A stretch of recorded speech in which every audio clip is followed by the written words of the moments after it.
All right, we got the recording started.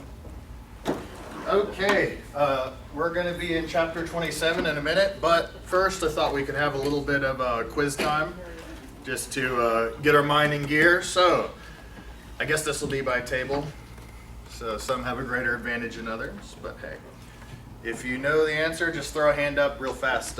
What sign did Jonathan give to show David that it wasn't safe for him to be there? Anyone remember? Yeah. Long arrow. Long arrow. In other words, he shot the arrows too far. David, it's time to go. 1 point. Good job. Good job. Who wept more, David or Jonathan, when they parted? Who wept more, David or Jonathan? David. Yeah, Scripture says David wept the most. Sometimes I wonder why those details are in there. Yeah, it's interesting.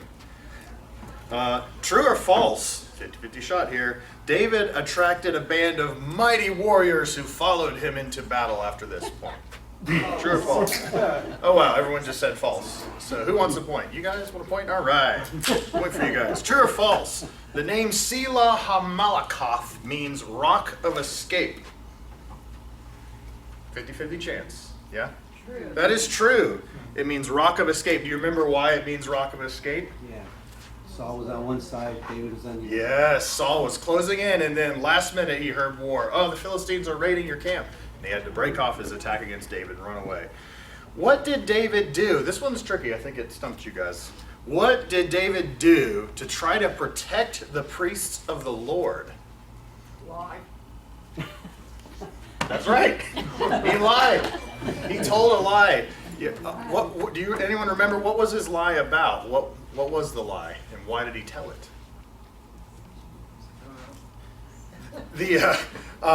The high priest was there, and David ran to him real quick, and it was kind of late, and he said, "What are you doing here all alone?" And so his lie was what? King Saul had sent him on a journey or something like King Saul sent me on a mission, and it was secret, and it was urgent. I didn't have time to grab weapons or anything. You got any weapons here? Got any food here? Now, the purpose of that lie was what? What was he trying to do? So the priest wouldn't say, I took care of David. I know he was running from Yeah, because he's a priest. He can't lie. So I'm going to save the priest of God by telling a lie on his behalf so that he's got true deniability. Did that work? No. Not at all. Did not work at all. Who killed the priests of God? And we're not asking for Saul here. We know Saul was responsible, but what person got the order and actually obeyed it? He was an Edomite. Saul's chief shepherd? Doeg was the guy's name. D-O-E-G. Doeg. That's not Doug, right? Or is it Doeg? Yeah, so he was the only one that would do it. The rest of the military, so I'm not touching them. They are priests of God. True or false, David made a stupid vow. Not Saul, David. Did somebody want to raise a hand back here? 50-50 chance here. Oh, hand was up. True. Oh, it's true. Not true, just true.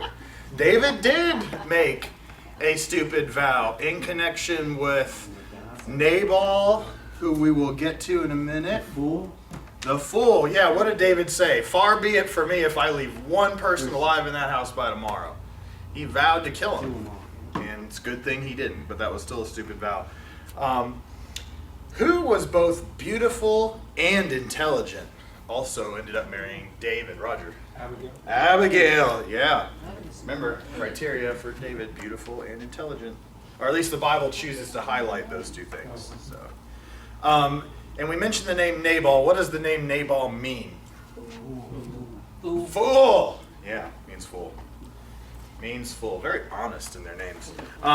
What two items did David take from Saul while Saul was fast asleep? Hand up here, yeah? Spear is right. And water jug, yeah. Spear and water jug.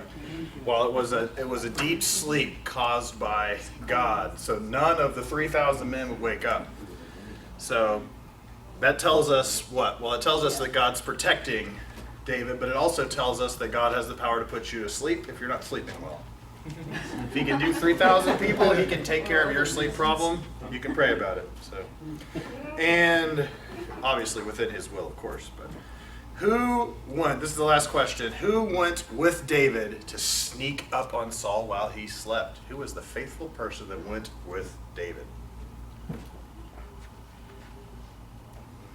Oh, did we finally stump everyone in the room? Even the people who've already heard this question? Yeah, it starts with an A. Joab's brother. Yeah? Sort of like that. All right, Willie's about to get credit, unless, what? Abishai?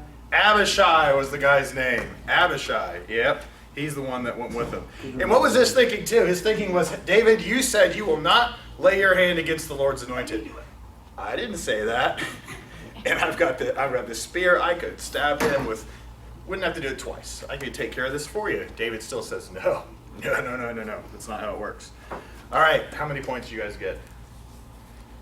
You can show me with your fingers. You got 8 points, and I only asked 9 questions, and 3 points, and 2? 8 points, huh? More like 1, 2. Okay, good job. I think you guys are in the high up categories. You guys are lying, you cheated, so sorry. You belong on the devil's team, and he does know his Bible, so still not good. All right, 1 Samuel chapter 27, and my goal, I have these goals, and I don't know why I make them sometimes, but my goal is to finish up the book of 1 Samuel today. I think we can do that. So, I wanted to get started on this chapter. This is where we left off. And you remember, David kind of was coming off a high point in chapter 26 and before that, because he just got out from being killed by Saul once again. Saul was in a deep sleep with his men, and he got through that, and so he's saved. And it seems as though David's been showing signs of faith that is rising, that is getting better, because before he's just frustrated on the run, he's probably doubting, but now he's saying little things like, God's going to take care of this for me. Remember, he even tells his men, he says, hey, when God's ready, God can kill Saul. And if he wants to, even if he doesn't, it doesn't matter. God's capable of making sure this will happen. I don't need to raise my hand against him and do it. That's a more faithful thing for him to say. That seems to be a progression. And a lot of times when you're progressing, it gets better and better and better, but then what happens? Well, in the Christian life, unfortunately, a lot of times you don't just keep progressing. Sometimes you fall. When you think you stand, be careful that you don't fall. Well, David is going to show us that in his lifetime. In some events we haven't gotten to, but you guys already know them. David fell pretty hard. Well, right here, I think this is probably another example of David taking a fall.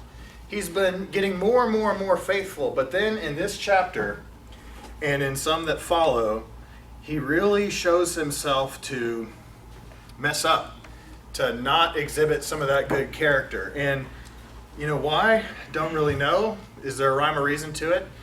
When I look back at my own life, I can't always tell you that there's a rhyme or reason to why I spiritually did worse at some times than I did at other times. Maybe there is, maybe there isn't. So I don't know what you guys can testify to as far as yourself, but there may not be a reason. But one thing that is interesting to note is that during this dark period of time for David, he did not, or I should say, there is no record of him calling out to God. There's no record of him praying or interceding or trying to divine through God's priests. There is no record of communication between him and God during the dark period of time. So it's very interesting to note. And so that's where we are in chapter 27. And I think we can just go through this whole chapter here. I'll start off reading first verse, chapter 27. But David thought to himself, one of these days I will be destroyed by the hand of Saul. The best thing I can do is to escape to the land of the Philistines. Then Saul will give up searching for me anywhere in Israel, and I will slip out of his hand. So David took the 600 men with him and went over to Achish, son of Maok, king of Gath, Philistine city. David and his men settled in Gath with Achish. Each man had his family with him. And David had his 2 wives, Ahinoam of Jezreel and Abigail of Carmel, the widow of Nabal. When Saul was told that David had fled to Gath, he no longer searched for him. When David said to Achish, then David said to Achish, if I had found favor in your eyes, let a place be assigned to me, one of the country towns, that I may live there. Why should your servant live in the royal city with you? So that day, Achish gave him Ziklag, and it has belonged to the kings of Judah ever since. David lived in a Philistine territory a year and 4 months. Now David and his men went up and raided the Geshurites, the Girzites, and the Amalekites. From ancient times, these people had lived in the land extending to Shur and Egypt. Whenever David attacked an area, he did not leave a man or a woman alive, but took sheep and cattle, donkeys and camels and clothes. Then he returned to Achish. When Achish asked, where did you go raiding today? David would say, against the Negev of Judah, against the Negev of Jerahmeel, against the Negev of the Kenites, Israelite territories. He did not leave a man or woman alive to be brought to Gath, for he thought they might inform on us and say, this is what David did. And such was his practice as long as he lived in Philistine territory. Achish trusted David, and he said to himself, he has become so obnoxious to his people, the Israelites, that he will be my servant for life. Wow. So he decides to take matters into his own hands. David just exhibited all this trust in God, saying, God, I know you can take care of it. But then he starts rationalizing to himself, how on earth am I going to survive? Someday I'm going to be killed. The only thing for me to do is to go to a place where I know I'm safe. Well, where is that? Saul's enemies, the Philistines. I'm just going to live there. Bad idea. Shouldn't have done that. But he went ahead and lived there. Well, how are you going to make that work? You're living with the enemies. You need to be on their side. So David thought he had the perfect plan, and it was working out for him for quite a while. He would go to war against far out Philistine towns. He would kill every single one of the people there, take all their stuff, so there's nobody around to explain what really happened. And then he would come back with all this stuff. And so they would ask him, where'd you go? Where'd you go raiding? Oh, we went to this place and that Israelite city, that Judean city there. And this guy, Achish, is thinking to himself, oh man, he's buying right into the lie. He's thinking, David is. He's making himself a stench, is what it says. In other words, his people are going to loathe him. They want nothing to do with him. He thinks it's perfect. David, however, has to continue the lie, keep it going. And along with the lie, that's probably going to be the reason why he's got to kill all the women and the children and everyone else. Not necessarily because it's a good godly thing to do, it's some godly form of judgment, but probably because the truth can't get out. And so he's got to cover his lie, and so killing makes that necessary. And he's going to continue. You see how he kind of took matters into his own hands? And when he did, he ended up going against what God would have wanted for him. So there's really, I don't know if you can see anything different. I can't see any way to spin this to paint David in a positive light. There's just nothing really positive about it. It's a mistake. It's something that he shouldn't be doing. He's deceiving people. And later on we're going to see, and this is, I believe, 2 chapters later, David's he's going to be a hair away from getting in a war with his own people because of this particular decision to cuddle up with the enemy for safety. Very, very poor decision. And it kind of makes me think, a couple of things. First of all, the Amalekites. Does that name sound a little familiar to anyone here? What do you think of when you think of the Amalekites, or Amalekites, depending on how you pronounce it? Big people. Yeah, okay. Now that makes me think of the Anakites too, who were giants. But the Amalekites were Canaanites, but what was specific about them? And think about Saul. What mistake did Saul make in regards to the Amalekites? He didn't kill the king, and he didn't kill all of them and all the animals like he was supposed to. It was the holy war that God's prophet said, this is what you do. He didn't fully obey. He trusted / was pressured by his men, and so he did what they wanted. And that is the main reason. It's later on it's going to be cited again by Samuel. Samuel, and you might be wondering, how is that possible? Samuel's dead. Well, we'll get to that. But this is going to be the main reason cited by Samuel as to why he is not king anymore, because he did not destroy the Amalekites. Well, guess who's around now? The Amalekites. Apparently enough of them were left alive that they were able to reproduce and to grow and to become an annoyance yet again. So it's most interesting, but yet they're not an annoyance to Saul. They're an annoyance to David. God's using Saul's mistake maybe as a punishment to David, maybe as to cause David difficulty, which is also very interesting. A lot of times I think we make the mistake of assuming that, well, look at the consequences of that person's actions, you know, and you just assume it should fall right back on them because they made the mistake. But yet, that's not always the case. Sometimes God's willing, more than willing, to use the mistakes of others to be a discipline to us. Or the mistakes we make can be discipline to other people, can cause hard times to other people. And it's something we need to be aware of. It's our responsibility. It's not as though God's giving us a pass or something like that. And it's not as though the world just works out in a nice, clean fashion. It's not how it is. So, they were supposed to be gone, but they weren't. This reminds me of a thing that George Fall pointed out I thought was really, really interesting. When we're getting back to the days of Joshua and before, when Moses brought the people out of Egypt, they come up to a place called Kadesh Barnea. They send out the 12 spies. 12 men went to spy on Canaan. 10 were bad. You know that whole song. They go in, they spy out the land of Canaan, and their conclusion is the 10 of the 12 say, what? No way. They're giants. We can't take them. They're huge. And so they end up, at the end of the day, they're too scared. They are unwilling to fight against these giants. So what did God do to punish them for 40 years? What happened? In the desert. They wandered in the wilderness for 40 years, right? Well, guess what? George Fall did a count. When they were wandering in the wilderness, you know how many battles they fought? He counted 60. 60 different battles. Now think about that. Why are they in the wilderness in the first place? We don't want to fight. These guys are scary. They're huge. No way. Their punishment, wander around and fight 60 different battles. Very, very astounding. Very, very astounding. Sometimes that's how God punishes. Sometimes you're not willing to obey God, not willing to completely destroy those Amalekites in Saul's case. Guess what? We're going to be fighting more and more and more and more battles with these people that it could have been over and done with a long time ago.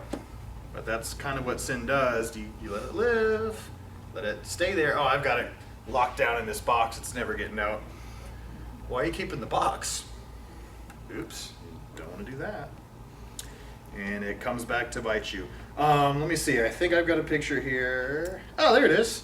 This is a not very good picture of the city or the region of Ziklag, where David and his men dwelt. And there's a tell that just means mound. It's not like poker where, ooh, it's giving something away. It's not that kind of tell.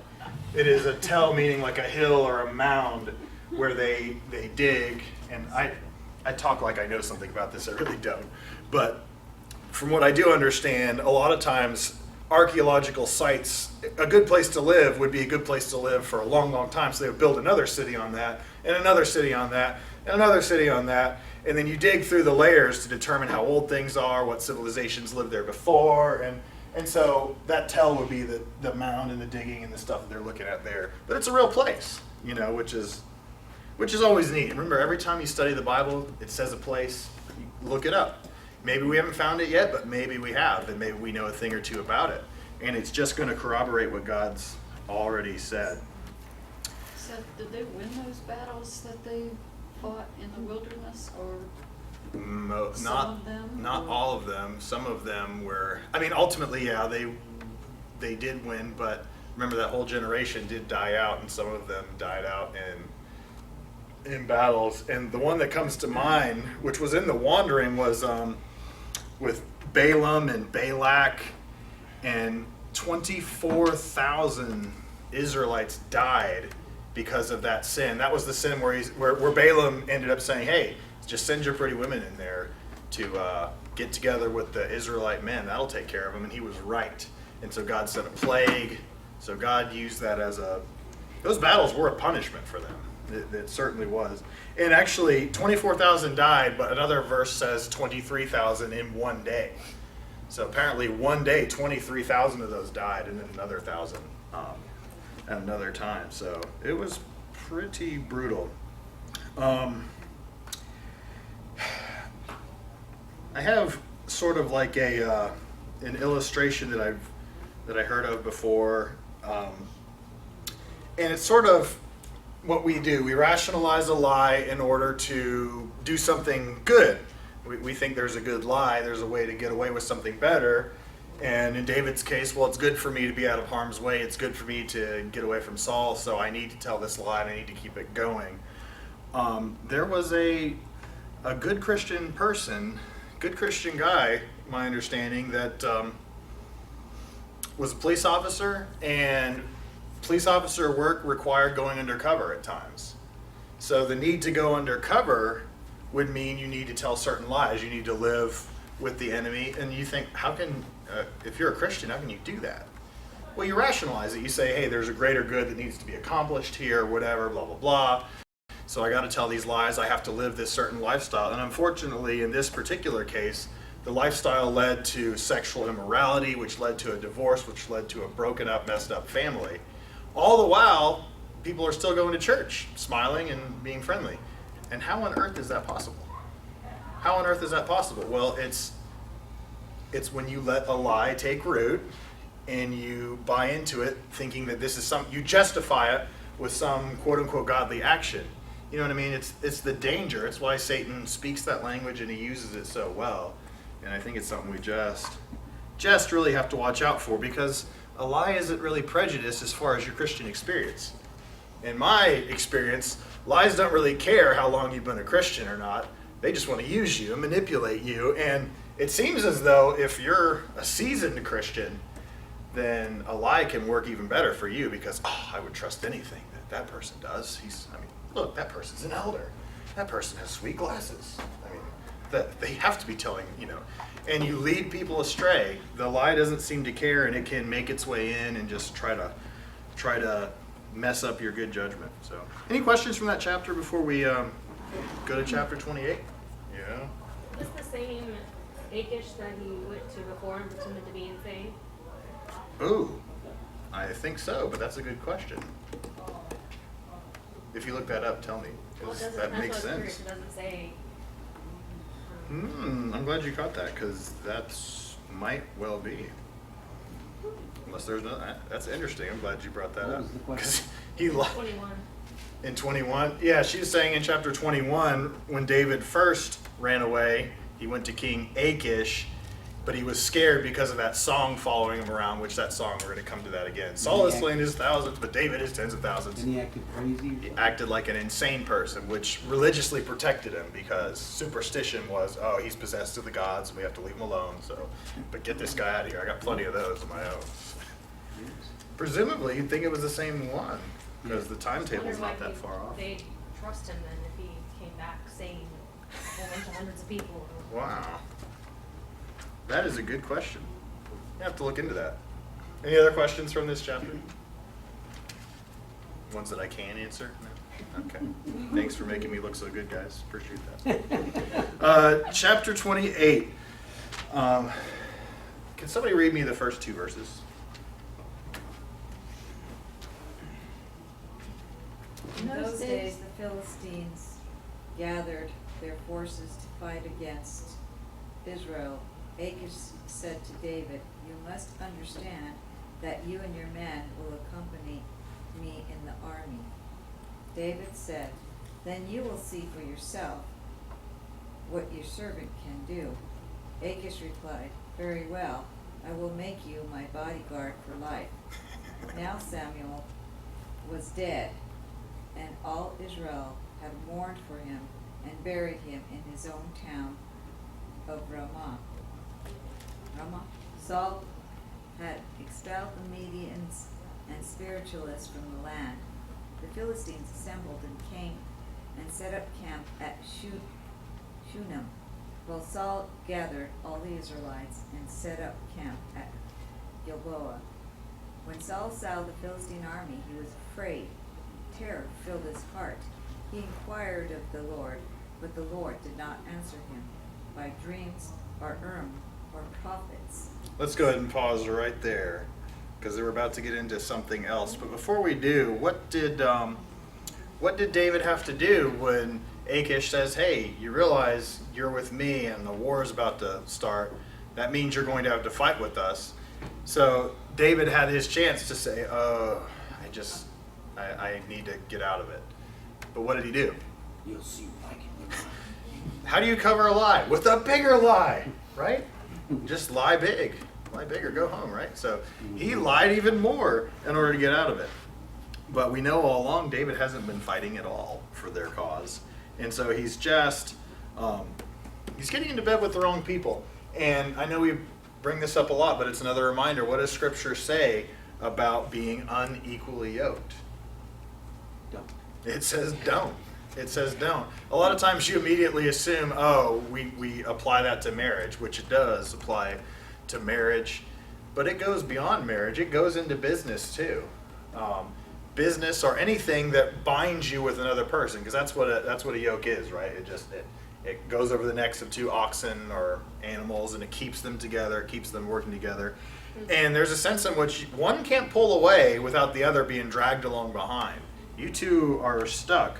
Well, David has just yoked himself with someone that he can't afford to be yoked with. He can't do it. And a lot of times we as Christians, we've got to be careful, because anytime, I don't know, a joint business venture, okay, I mean, it might make you a lot of money and stuff, but who are you going into business with, and what do they believe? And how is your money tied to them? And you think, oh, well, that's just one little compartment of my life. Is it really? You know, is your job just one little compartment of your life? You might be surprised, but that's a big compartment of your life, and it is probably what that scripture in Corinthians is talking about. And of course, if you get in a situation where customer has been told a lie by the partner, what do? Oh, my partner, he's a liar. Can't trust that guy. But you can pay me your money, and that's not going to work out too well, right? So do you lie? Do you help your partner out? You see how the situation gets kind of difficult. You're in a marriage and you think, oh, well, we love each other, so we'll make this work out, even though he's silly. He doesn't really believe in Jesus, but I do, and I'm going to take the kids to church, and I'm going to teach them about God and everything. Okay, great. You're going to teach them about God. You're going to tell them what they need to know. That's wonderful. So what about when the little boy asks his dad, so why don't you go to church with us every week, or do you believe it? And he says, nah, I don't really believe it, but your mom likes it. So you're saying that's not going to have an impression on that kid. That's not going to say something powerful. It is. It really is. So there are good logical reasons why you can't get into that situation. What's mom going to do? Hurt her husband? Say, no, your dad's just wrong, and, or is she going to just say, well, we love your dad, and so whatever your dad says, or, it's a no-win situation. You guys get the idea. Now, mention a place there in verse 4. The Philistines assembled and camped at, what does your translation say? Shunem. All right. Oh, good. It's in order here. See if it shows up. This is a village located in Shunem. This is a picture early, like 1900s, but Shunem is also a real place on the map, and this is kind of a view of what it looked like, at least back then. Some of these, and I don't spend a lot of time trying to, run down all the details, but, some places we can't get into anymore. We might have some pictures of them, but when they get taken over by certain people or certain groups, no going in there. It's too hostile. They don't allow it anymore. So there are some things that we're lucky to be able to have ever seen. So, but we've spotted this place. Where did we leave off? Was it verse 7? 7. Verse 7. Yeah. Seth, she asked me, and I looked it up, but I Yeah. want to know what you know. What is Urim? Urim? Like Urim and Thummim? What Yes. is the stuff, you mean? What is it? It's says, he inquired of the Lord, but the Lord did not answer him by dreams or Urim or It's Thummim. what they used to cast lots, isn't it? When they had the ephod and they had the Urim and what is it? Yeah, Urim and the Thummim. Now, I don't know exactly what the stuff looks like, but I do know it was what the priest wore on him, and it was like you're saying, as far as lots, how God made it known to them his decision, yes or no, or in favor of or against. Was God had multiple ways of doing it, either with the Urim or Thummim and the way it, like you said, with the lots, or just the word of a prophet sometimes, or a vision, a dream, something like that. But you could probably find a better source to explain more precisely what that is. I think I filed that in the do not remember section of my brain. Oh, That's you've a got pretty one big of those too? section, as I recall. I don't think anybody knows exactly what Really? it is. Is it? Because I tried, a long time ago, tried to figure out what it was, and I think your grandfather said they weren't sure. Oh, okay. exactly So it's what a it big is. mystery to a lot of experts. It's Man. part of the whole. Sometimes I wish you guys would make me look better, but I need to teach you how to ask the right kind of questions. Easy ones, but that's okay. That's okay. Sorry. I was reading this, it made me think of the magic 8 ball. The 8 ball. Yes or no? Oh boy. Oh boy. Sorry. Verse 7 says that Saul said to his attendants, "Find me a woman who is a medium so I may go inquire of her." There is one at Endor, they said. Now, medium, what would that be? Witch, someone who contacts the dead, spiritist. Jewish tradition says that this was actually the mother of Abner, Saul's general. Yeah, I know a lot of people want to say, "Oh, my mother." And all this. No, don't say that. But that's what tradition says.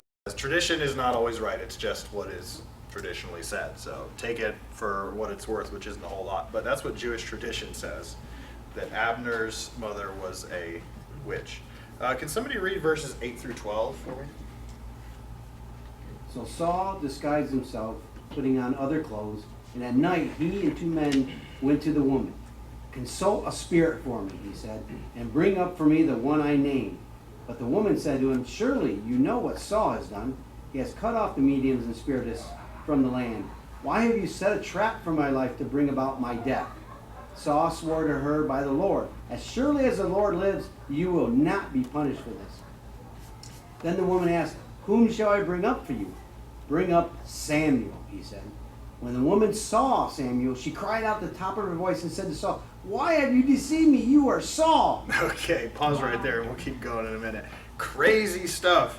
Now, a good name that I would recommend if you want to hear a perspective on the satanic world, demons, the occult, witchcraft, things like that, is a guy named Ben Alexander. He's close to 100 years old now. He's really getting up there, but he's still living. He has a ministry called ESP Ministries, which that stands for Exposing Satan's Power.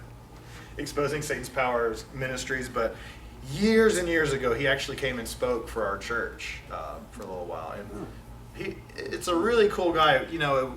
A lot of what he went through was such a long time ago, but he was over, I believe it was in the area of Britain, and he moved over here. He was really into the occult, into spiritualism, into their practices of contacting the dead, all that stuff that the Bible, I believe it's Deuteronomy 18, says stay away from and have nothing to do with. He was into it, and his goal was to bring it here to America, but he ended up finding a Pentecostal church. He calls them the happy, clappy, jumping Jesus people, but he ended up finding them, and of course he differed with some of their views eventually, but they helped lead him to Christ. And for a long, long time, he's got some books. He's been speaking out about everything that he went through. So he's a good person as far as who's experienced this and yet has really gotten into God's word and talks about it. He said he's determined they would have these circles where they would try to contact the dead, a dead relative. They would have a medium or a person that they would go through, and that forms would show up, and he's got crazy stories. But one of the things that struck me is he said in the center of their circle, they would put a Bible down. because they actually believed that this was a religious, a godly practice, that they're doing something good. It's just funny, if they had picked up and read that Bible, they would have known this is an abomination. God hates this stuff. But they didn't. But they thought they were doing something good. It's not as though they thought, oh, we're of the devil, we're evil people, or whatever. He thought this was a good thing to bring to America. And so it's interesting. He said one of the things that he learned along the way is that every time we thought we were talking to the dead, we were communicating with them, he said he later found out that he is sure it was a demon impersonating the dead, that we're not really talking to the dead. It is some sort of demonic impersonation, is what he said. So, you know, the guy's experienced, he knows God's word really well. He's got a lot of good things to say, so I take what he says with respect. I think it's entirely possible. But that's his experience. Now, I'm assuming that if it's the same kind of thing, and one of the things we know about Satan, as crafty as he is, he's not necessarily all that original. He usually uses the same old techniques and he puts a new spin on them, but it's the same old selfish temptation, same old pride, that stuff. So if that's what's going on here, if this witch has some supernatural ability, it's going to be through the work of Satan, and it's going to be through his forces, his demons, his angels, anything on his side, which, man, this is a bit of a rabbit trail, but it's always interesting to me in a number of things how it just makes you think. If Satan's got a network of followers, demons, the spirit world, doing his will, don't you think he's going to know an awful lot about your life? Yeah, I think he's going to know an awful lot about your life. I think he's going to be very aware of what you do, what your tendencies are, what your life is like.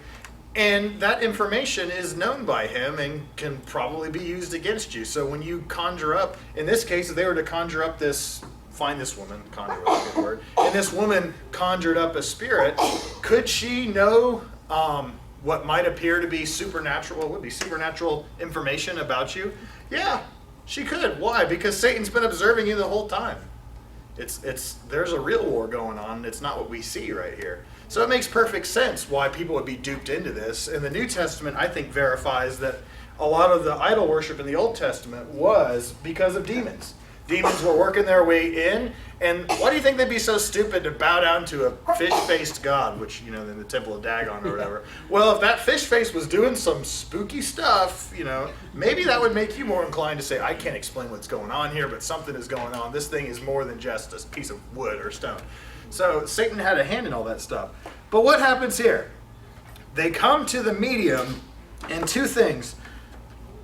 Usually you would expect that when the time is right, just like with these seances, we get in some sort of circle, we do some sort of thing, there's the hocus pocus, the charms, the whatever goes into this type of thing. But it seems as though from reading the text, as soon as he asks, poof, there it is. Incredibly odd for this girl. This lady is freaked out, caught off guard almost immediately because she doesn't even have time to do anything. The person just pops up. And the way she responds, you would think she is a little bit surprised at what she saw. See, normally you would think, well, if she's contacting the dead, then a dead person there would just be a natural thing. That's what witches do or whatever. But if Ben Alexander is right, and it's actually demonic forces, demons who are impersonating the dead, what do you do when an actual dead guy pops up immediately? It shocked the socks off of this lady. She was freaked out beyond belief, and she screams, "You're Saul, what's going on here, where am I?" She is freaked out. So clearly this is not, I don't think this is trying to teach us that witches really have the power to conjure up the dead and to do these things. I don't think it's teaching this at all. I think it's teaching us that God he manipulated a witchcraft situation, and it scared this lady to death. Which is amazing. You can't limit God. You just can't do it. Verse 13, the king said to her, "Don't be afraid. What do you see?" The woman said, "I see a ghostly figure coming up out of the earth." "What does he look like?" he asked. "An old man wearing a robe is coming up." She said, then Saul knew it was Samuel, and he bowed down and prostrated himself with his face to the ground. Samuel said to Saul, "Why have you disturbed me by bringing me up?" "I am in great distress," Saul said. "The Philistines are fighting against me, and God has departed from me. He no longer answers me, either by prophets or by dreams. So I have called to you to tell me what to do." Samuel said, "Why do you consult me? Now that the Lord has departed from you and become your enemy. The Lord has done what he predicted through me. The Lord has torn the kingdom out of your hands and given it to one of your neighbors, to David, because you did not obey the Lord and carry out his fierce wrath against whom? The Amalekites." Could have mentioned other reasons, but the one he chooses to mention, the Amalekites. "The Lord will deliver both Israel and you into the hands of the Philistines, and tomorrow you and your sons will be with me. The Lord will also give the army of Israel into the hands of the Philistines." Where is with me?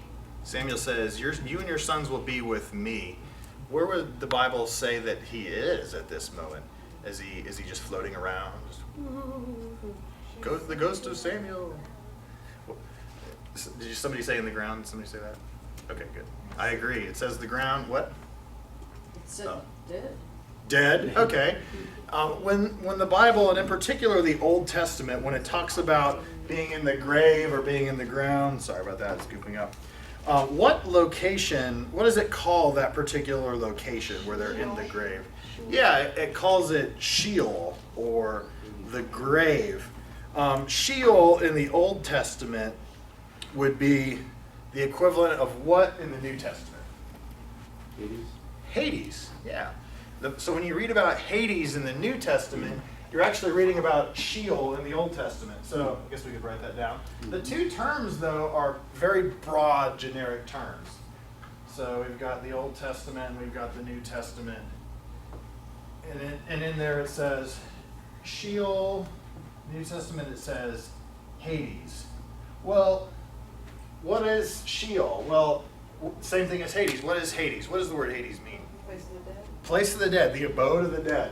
It's where the dead people are. And so in a very broad, generic sense, you could use that to mean a bunch of things. Where are the dead people? Well, in that place, in the grave, they're gone, whatever. But these are broad terms, but sometimes they're used more specifically too. It's interesting because when it talks about Sheol, sometimes it might be having the idea of just, we buried him.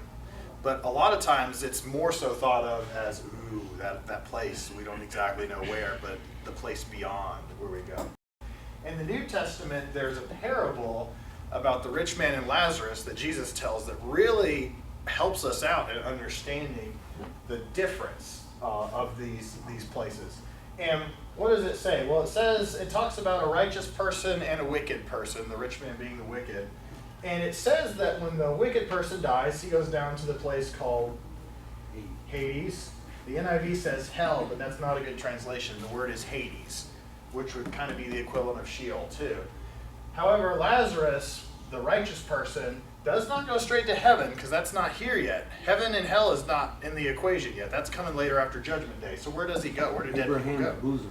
Abraham's side. Sometimes it's referred to as Abraham's side. What is it also called? Paradise. Paradise. Okay. And then it's also called, sometimes it's referred to as the third heaven.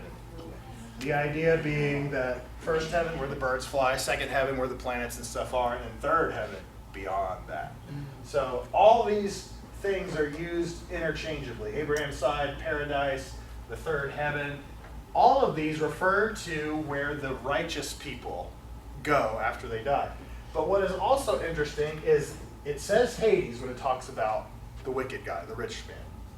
But Hades is also used in a very, very generic sense. This entire thing that I've circled is Hades. So, in a broad sense, if we're using the term broadly, Hades is just like Sheol. It's where all the people who die, that's where they go. They go to that next place, to Sheol, to Hades. But in a more specific sense, Scripture says there is a huge, it calls it a chasm or a divide, right? Yep. Between the two. And there's this side of Hades, which is We don't have another name for it, but we know it's bad because the guy just wants a drop of water and he's screaming out, wishing that he would get that and that none of his brothers have to go there. So it's really bad. It's not hell yet. And then we also have this part of Hades, which is actually seems to be pretty good. Comforted by Abraham's side. It's referred to as paradise. Third heave. Maybe caught me on that. Third heaven. Third heave. Are we vomiting or something? It sounds terrible. Yeah, no, we're not drinking that much there. So anyway, you get the idea. So when we talk about Sheol or the grave, this is kind of what the Bible spells out. And you have to determine, all right, when it says Hades, does it mean just the bad part, or does it mean just the grave in general? You know, that's kind of a judgment call that needs to be made. Otherwise, you can see how it could be confusing at times. Because there's a sense in which do both the righteous and the wicked go to Hades? Well, yeah, I mean, generically, yes. But does that mean they go to the same place? No, they do not go to the same place. According to the parable of the rich man and Lazarus. Are we in verse 20 now? Does that sound right? Mm-hmm. All right. One of you front row people, read 20 through 25. Okay. Saul fell full length on the ground, paralyzed with fright because of Samuel's words. He was also faint with hunger, for he had eaten nothing all day and all night. When the woman saw how distraught he was, she said, "Sir, I obeyed your command at the risk of my life. Now do what I say and let me give you a little something to eat, so you can regain your strength for the trip back." But Saul refused to eat anything. Then his advisors joined the woman in urging him to eat. So he finally yielded and got up from the ground and sat on the couch. The woman had been fattening a calf, so she hurried out and killed it. She took some flour, kneaded it into dough, and baked unleavened bread. She brought the meal to Saul and his advisors, and they ate it. Then they went out into the night. Okay. And that's how we conclude this chapter. Saul is so upset. He will not eat. Nothing. I'm not going to eat a bit. Until what happens? Who talked him into eating? That smells so good. But the scripture says something specific too, though. Who convinced him to eat? She asked, but who can, what?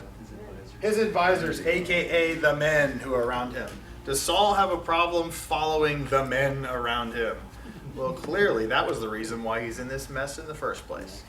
And yet he's so upset he can't eat a thing until the men with him say, "Nah, man, eat, come on, eat, man, come on. And, okay, fine. And he does. So, any comments or thoughts from this chapter? That's pretty downhill when you man, I can't find any sign of the divine. I guess I need to find a witch in order to get in touch with God. And then what advice did he get? What did Samuel say? Oh, Samuel came back. I've come back to tell you that the death is going to be awful and bad, and it's going to apply to your kids, and you're going to die because you disobeyed. Do people use this section to say that they can bring back the dead, or the dead can come back to talk to you? I've never heard of it, but I would not be surprised. You know, I mean, I would not be surprised. I don't know if any of you have heard anything like that, if any of you. My initial thought, though, is when you read it, this medium seems freaked out. Right. And I'm thinking, wait a minute, if this is what you've done for years and years, it makes it sound like she's an older person who's been doing this for a while. She has a reputation in order to be known by Saul could run her down. Mm-hmm. Why would she be that scared if she's been doing this her whole life? Or It worked. Yeah, yeah, however, unless something clearly very unexpected happened, then that would freak you out. Well, I guess my question isn't that that they say that it's somebody that brings it back. It's just that Samuel just came back. Oh, so and therefore it is can the doable. dead come back to haunt you? Oh, that is interesting. Sure, if God wants that to happen, it could. I don't know beyond that. I don't know beyond that, but obviously in the story of the rich man and Lazarus, when he said, "Hey, send someone back," what did he say? If they haven't listened to the prophets, and all Yeah, that, they're why not should going they? to listen. He said no in that instance. So I guess it's safe to say that the normal answer is no. It's not going to happen. Except for Jesus. Except with what? Jesus. Jesus breaks all the rules and gets away with it. Yeah, Jesus, on the other hand, he was the one that he came back. Mhm. He came back and demonstrated his power over the grave. Well, I was wrong. We're not going to get through. Sorry about that. Maybe we can attack one more chapter, though, before tonight is over. This chapter, thank you, is about 1010 BC is when the events of this chapter happen. And it says there, chapter 29, the Philistines gathered their forces at Aphek. Israel camped by the spring of Jezreel, in Jezreel. As the Philistine rulers marched with their units of hundreds and thousands, David and his men were marching at the rear with Achish. The commanders of the Philistines asked, "What about these Hebrews?" Achish replied, Is this not David, who was an officer of Saul, king of Israel? He has already been with me for over a year. From the day he left Saul until now, I have found no fault in him. But the Philistine commanders were angry with Achish and said, "Send the man back, that he may return to the place you assigned him. He must not go with us into battle, or he will turn against us during the fighting. How better could he regain his master's favor than by taking the heads of our own men? Isn't this the David they sang about in their dances?" That song was so popular, guys. So popular. "Saul has slain his thousands, and David his tens of thousands." Think about this. This is a song that in the days of no mass media and you're walking around gets all the way over into the land of Philistia, and they all know the song and they're humming it or whatever. All this time later, they still remember it. So Achish called David and said to him, "As surely as the Lord lives, you have been reliable, and I would be pleased to have you serve with me in the army. From the day you came to me until today, I have found no fault in you, but the rulers don't approve of you. Now turn back and go in peace. Do nothing to displease the Philistine rulers." "But what have I done?" asked David. "What have you found against your servant?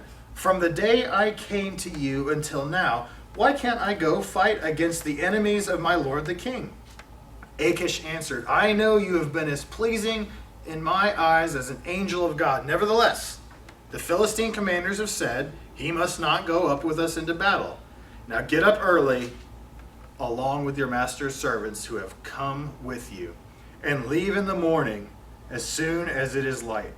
So David and his men got up early in the morning to go back to the land of the Philistines and went up to Jezreel.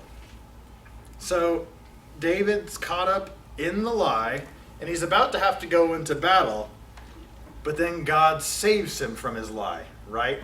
By doing what? By allowing the other Philistine leaders to say, "No, we don't trust this guy." God got him out of a ridiculous situation, of an impossible situation. And what is David doing all along?